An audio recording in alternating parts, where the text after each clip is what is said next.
आप अपनी डाइट को डाइवर्स कर दें। डाइवर्स का मतलब क्या है? एक ही तरह का खाना हमेशा नहीं खाते रहना। आप एक तरीके को फ़ॉलो ना करें। आप मल्टीपल फूड अपनी डाइट के अंदर ऐड करें और याद रखें, हर आदमी अपनी ताकत, अपनी हैसियत के मुताबिक ऐड करे। ये ज़रूरी नहीं है कि महँगी से महँगी सब्ज़ियाँ, फल ही आपके लिए ताकतवर हैं। नहीं, सस्ती से सस्ती सब्ज़ी भी जो अवेलेबल है, वो भी आपके लिए हेल्दी है, भी उतनी ही हेल्दी है जितनी महँगी सब्ज़ी अवेलेबल है। तो ये याद रखिए, आपने अपनी डाइट को डाइवर्स करना है। डाइवर्स का मतलब इसके अंदर एक ही चीज़ को फ़ॉलो ना करके मल्टीपल फूड ऐड करते हैं। कभी एक तरह की सब्ज़ी खा रहे हैं तो दूसरे टाइम पे और तरह की सब्ज़ी खा लें। एक टाइम पे आप दाल खा रहे हैं तो दूसरे टाइम पे कुछ और ले लीजिए। कभी मशरूम भी ऐड कीजिए, दूसरी तरह की सब्ज़ियाँ ऐड कीजिए। कभी बैंगन भी खाइए, कभी टिंडा तोरी भी, नॉन वेज भी खाइए, ओट्स भी खाइए, कभी सिर्फ दलिया खाइए। इसको बदलते रहिए। याद रखिए, इस बदलते रहने वाली टेक्नीक से आपकी डाइजेस्टिव हेल्थ, आपकी ताकत, आपके पेट के अंदर न्यूट्रिशन को अब्ज़ॉर्ब करने की ताकत बढ़ती है और आपकी ट्रेविडेंसली हेल्थ इम्प्रूव होती है। जी हाँ, इसका ध्यान रखिएगा। तीसरी चीज़ है इसके अंदर कि ऐसे खाने अवॉइड कीजिएगा जो बहुत ज़्यादा प्रोसेस्ड हो गए हों।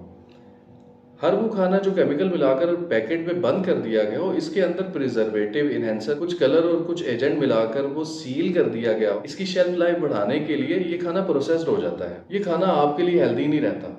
कभी कभार आप खा रहे हैं, किसी टेस्ट के लिए आपने खा लिया, कभी मजबूरी थी आपने खा लिया। मैं उसकी बात नहीं कर रहा हूँ। आम तौर पर अपने घर में अपने बच्चों को, अपनी बीवियों को, अपने लोगों को, खुद को इस तरह की चीज़ें ना दिया करें। इसे आसान बात में बोलूँ तो ये आपके गट माइक्रोबायोम सड़ा देते हैं, ख़राब कर देते हैं। इससे बचिए। आपके बच्चे बूढ़े सब इसका शिकार हैं। तकरीबन तकरीबन आपको चौंकाने वाली बात बताता हूँ। एज अ डॉक्टर मैं मल्टीपल पेशेंट रात दिन देखता हूँ, डॉक्टर्स के साथ रहता हूँ, बैठना उठना सभी फील्ड के डॉक्टर्स के साथ होता है। आप हैरत करेंगे, पैदा होने वाले बच्चे से लेके 80 साल के बूढ़े तक सब के सब इस पेट की बीमारी में मुब्तला हैं। तो याद रखिए, junk food, processed food, fast food नहीं खाने। इसके बाद मैं ये कहूँगा, अपने पानी का इस्तेमाल बढ़ाइए। अब पानी के इस्तेमाल का मतलब ये नहीं कि आप 10 लीटर पानी पी लें, 5 लीटर पानी पी लें। पानी के इस्तेमाल बढ़ाने का मतलब ये है कि आप अपने पेशाब के रंग से चेक कर सकते हैं। जनरल लोगों के लिए कह रहा हूँ, उन लोगों के लिए नहीं कह रहा है जिनको कोई बीमारी है, हार्मोन्स की बीमारी है, किडनी की बीमारी है, हार्ट की बीमारी है। तो ये अपने डॉक्टर से बात करें। यहाँ ये जो वीडियो बनाई जा रही है, इन जनरल लोगों के लिए जो आम तौर से इस वक्त अपने घर में हेल्दी बैठे हुए हैं, ये उन लोगों के लिए, ये मरीजों के लिए नहीं है। तो पानी का इस्तेमाल बढ़ाइए। पानी कैसे पता लगेगा आप सही पी रहे हैं या नहीं पी रहे हैं? अगर पेशाब का रंग बहुत पीला है तो पानी पूरा नहीं है, आपके पेट को नुकसान देगा। हाँ, इसको बढ़ाइए। अगर आपके पेशाब का रंग हल्का येलो है, लाइट येलो है, तो आप ठीक हैं। आप इस पानी को कंटिन्यू कीजिए। अगला पॉइंट मेरा, ऐसे खाने खाइए जिसके अंदर पॉलीफिनॉल्स होते हैं। पॉलीफिनॉल्स कुछ ऐसे केमिकल होते हैं जो हेल्थी केमिकल होते हैं, जो आपके गट माइक्रोबायोम के लिए, टोटल आपकी बॉडी के लिए ज़बरदस्त एंटीऑक्सीडेंट्स का काम करते हैं और आपके गट माइक्रोबायोम को हेल्दी करते हैं। जिस तरह पॉलीफिनॉल्स आपके लिए पावरफुल हैं, इसी तरह आपके गट माइक्रोबायोम के लिए भी पावरफुल है। जैसे डार्क चॉकलेट, ब्लैक चॉकलेट बहुत ज़्यादा चीनी एडेड ना हो, बहुत ज़्यादा नुकसान देती है ये। इसी तरह सही अमाउंट में, मॉडरेट अमाउंट में टी या कॉफ़ी का यूज़, चाय की पत्ती बार बार पकाना मैं प्रेफर नहीं करता। अक्सर होटलों में देखा है कि एक ही चाय की पत्ती को बार बार इस्तेमाल किया जाता है, ये ख़तरनाक है। ताज़ी पत्ती को ताज़े पानी में उबाल कर चाय बना लेना या ग्रीन टी का यूज़ कर लेना, इसमें पॉलीफिनॉल्स मिल जाते हैं। इसी तरह पॉलीफिनॉल्स के लिए ऐसी फ्रूट्स या ऐसी सब्जियां जो रंग बिरंगी होती हैं, जैसे बैंगन है, बैंगन तेज़ रंग का है, पॉलीफिनॉल्स होते हैं इसमें। जी हाँ, जैसे कैप्सिकम है, पॉलीफिनॉल्स इसके अंदर भी बहुत है। इस तरह की चीज़ों को ऐड करने से गट माइक्रोबायोम को पावर मिलती है और ये बहुत आसान है। आप रोज़मर्रा इसे कर सकते हैं। आप करते नहीं, आप भागते अपनी ज़ुबान को लगे टेस्ट के पीछे। हमारा सारा का सारा फोकस टेस्ट पर होता है। एक और चीज़ याद आई कि जितने भी बच्चे हमारे यहाँ नमकीन, कुकीज़, बिस्किट, चिप्स, चॉकलेट्स ऐसी चीज़ें खाते हैं, यहाँ तक कि पॉपकॉर्न्स भी।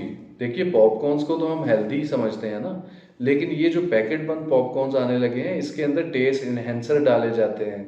जी, साइंस ने जहाँ बहुत सारे फ़ायदे किए लोगों के, वहाँ बहुत सारे नुकसानात भी किए हैं। आपको फ़ायदे वाली चीज़ उठा लेनी है, नुकसान वाली छोड़ देनी है। साइंस ने ऐसे केमिकल बना लिए हैं जो जानते हैं आपकी ज़ुबान को क्या चीज़ पसंद आएगी। आपकी चिप्स के अंदर केमिकल डाल दिए जाते हैं। आप जब इसे खाएंगे तो दूसरी चिप्स के लिए आपकी उंगली बार बार जाएगी।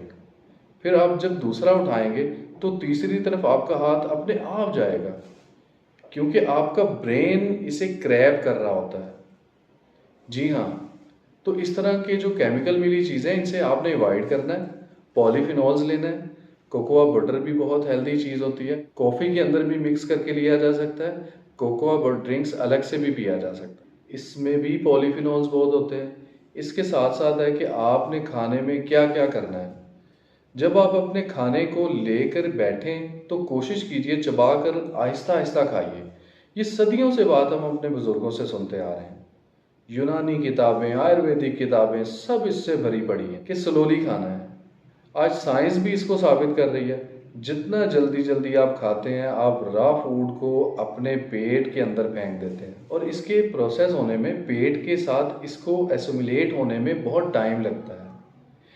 इससे इनके गट माइक्रोबायोम के ऊपर बहुत एक्सेसिव प्रेशर आता है, तो वो इसे डिस्टर्ब होने लगते हैं, मरने लगते हैं। तो चबा कर खाइए, आहिस्ता आहिस्ता खाइए। एक और कमाल की बात आपको बताता हूँ। मेरी नज़र में डाइट के अंदर सबसे पावरफुल चीज़ मैं समझता हूँ वो है फर्मेंटेड फूड। आसान ज़ुबान में बताता हूँ, जिस खाने को भी खमीर कर दिया गया हो। आसान ज़ुबान में हमारे यहाँ खमीरी रोटियाँ बहुत मिलती हैं। ये बहुत हेल्दी रहती हैं अगर मैदे की ना बनी है। आइडली बहुत तरह के डोसाज आप अपने घर के अंदर भी फॉर्मेटिव रोटी बना सकते हैं। आप अपने यहाँ फॉर्मेटिव वेजिटेबल बना सकते हैं। दही हमारे यहाँ सदियों से इस्तेमाल होती आ रही है। ये सब फॉर्मेटिव फूड है, and they are really really very healthy, so they are really powerful. अपनी डाइट में डेली कोई फॉर्मेटिव फूड ऐड कीजिए। जापानीज़ और चाइनीज़ में देखा है किमची खाते हैं, इसी तरह से टोफू का इस्तेमाल इनके यहाँ बहुत होता है। सोयाबीन के से पनीर को जब फॉर्मेट किया जाता है, इसे टोफू बोलते हैं। आप नॉर्मल पनीर की जगह इसको इस्तेमाल कर सकते हैं। दूसरी बात, जब भूख हो तब खाएं। हम सदियों से एक बात देखते आ रहे हैं, सुनते आ रहे हैं कि सुबह को हम नाश्ता करेंगे, दोपहर को हम खाना खाएंगे, रात को हम डिनर करेंगे। ये कल्चर हमारा था, अब नहीं है।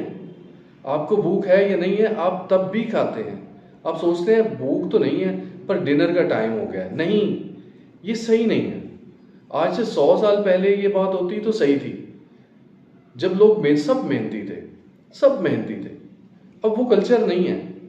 हमारी छोटे छोटी उम्र के लड़के या तो कार से ट्यूशन पढ़ने, स्कूल पढ़ने पहुंचते हैं, या बाइक से पहुंचते हैं। अब देखिए लाइफस्टाइल क्या हो गया, आबोहवा कितनी ख़राब हो चुकी है। जब सब कुछ इतना ख़राब हो चुका है और हम खाना वही खाएं पेट भर के 3 टाइम, तो हम इसको खाने का सही इस्तेमाल नहीं कर रहे, खाने को वेस्ट कर रहे हैं, जिस्म को बर्बाद कर रहे हैं। और आखिरी बात जो सबसे इम्पोर्टेंट है, खाने के साथ ढेर सारा पानी ना पिए। बहुत प्यास लगी है तो 2-4 घूंट में कोई प्रॉब्लम नहीं है, लेकिन बहुत सारा पानी नहीं पीना। बहुत सारे लोगों को हमने देखा है कि एक रोटी खाते हैं, ऊपर से 1 गिलास पानी पी लेते हैं। ये नहीं करना। ये असल में जो आपको प्यास लगती है, इसकी बहुत बड़ी वजह ये होती है कि सारे दिन में आपने पानी को बहुत कम पिया होता है। जब सारे दिन में पानी आपने बहुत कम पिया होता है, जिस वक्त आप खाना खाते हैं, आपके मुंह के अंदर एंजाइम बनते हैं, पेट के अंदर एसिड बनता है, आपके प्यास के रिसेप्टर्स एक्टिवेट हो जाते हैं, आपको ज़्यादा पानी की ज़रूरत होती है। अब जब आप खाने के साथ ढेर सारा पानी पिएंगे तो ये आपकी खाने की डाइजेस्टिव को डिस्टर्ब करेगा। थोड़े पानी को मना नहीं कर रहा। कुछ लोग कहते हैं बिल्कुल पानी नहीं पीना चाहिए, ये गलत बात है। 2-4 घूंट में कोई नुकसान नहीं। एक और बात बहुत इम्पोर्टेंट, 2 एक्सट्रीम टेम्परेचर को मिक्स नहीं करना, जो हमारे कल्चर में बहुत आम है। एक तरफ हम आइसक्रीम खा रहे होते हैं, दूसरी तरफ हम हॉट चीज़ खा रहे होते हैं। एक तरफ हम चिल्ड कोल्ड ड्रिंक पी रहे होते हैं, दूसरी तरफ हम गर्म खाना खा रहे होते हैं। ये 2 एक्सट्रीम टेम्परेचर को मिक्स नहीं करना। थोड़ा बहुत टेम्परेचर का फ़र्क चलता है, that doesn't matter at all. Do not combine 2 extreme temperature at all. लेकिन जैसे मैंने बताया कि एक तरफ चिल्ड चीज़ है और एक तरफ बिल्कुल हॉट चीज़ है, इसको मिक्स मत कीजिए। ये आपके टोटल डाइजेस्टिव सिस्टम को ख़राब करती है और इसको डिस्टर्ब कर देती है। चलते चलते एक बात और लास्ट, अगर ये गट माइक्रोबायोम ख़राब हो जाते हैं, डिस्टर्ब हो जाते हैं और इसकी अलामात आपके अंदर पाई जाती हैं, तो इसको करेक्ट करने के 2 तरीके होते हैं। एक तरीका तो ये जो सारा आपको बताया है, इसके साथ साथ कुछ अच्छे सप्लीमेंट भी लिए जा सकते हैं। लेकिन याद रखिए कि प्रीबायोटिक और प्रोबायोटिक के जो सप्लीमेंट्स हैं, बहुत सारे सप्लीमेंट तो इफेक्टिव ही नहीं होते, क्योंकि इसके अंदर पूरा स्ट्रेन और पूरा अमाउंट के बैक्टीरिया, फंजाई, वायरसेस नहीं होते। जो अच्छे लेवल के सप्लीमेंट हैं वो आपको असेसली नहीं मिलेंगे, आपको अपने क्वालिफाइड डॉक्टर से या किसी क्वालिफाइड डाइटिशियन से मिलकर ये बात करनी पड़ेगी। लास्ट में एक बात और कि आप एंटीबायोटिक का इस्तेमाल खुद ना करें। हमने देखा है कि कॉमन कोल्ड आपको होता है, छींकें आपको आ रही होती हैं, आप किसी दोस्त को फ़ोन करते हैं, वो कहते हैं फलां एंटीबायोटिक ले लो ठीक हो जाओगे। नहीं नहीं नहीं नहीं, जब तक आपका वेल क्वालिफाइड डॉक्टर आपको रिकमेंड ना करे एंटीबायोटिक्स ना इस्तेमाल करें। एंटीबायोटिक्स आपके इन ताकतवर और पावरफुल आपके दोस्त बैक्टीरिया, फंजाई, वायरसेस को मार देता है। इससे आपकी बॉडी ख़राब होती है, डाइजेस्टिव हेल्थ ख़राब होती है। और पिछली सारी वीडियो में आपको बता चुका हूँ कि जब ये गट माइक्रोबायोम डिस्टर्ब होता है तो कितनी सारी बीमारियाँ आती हैं।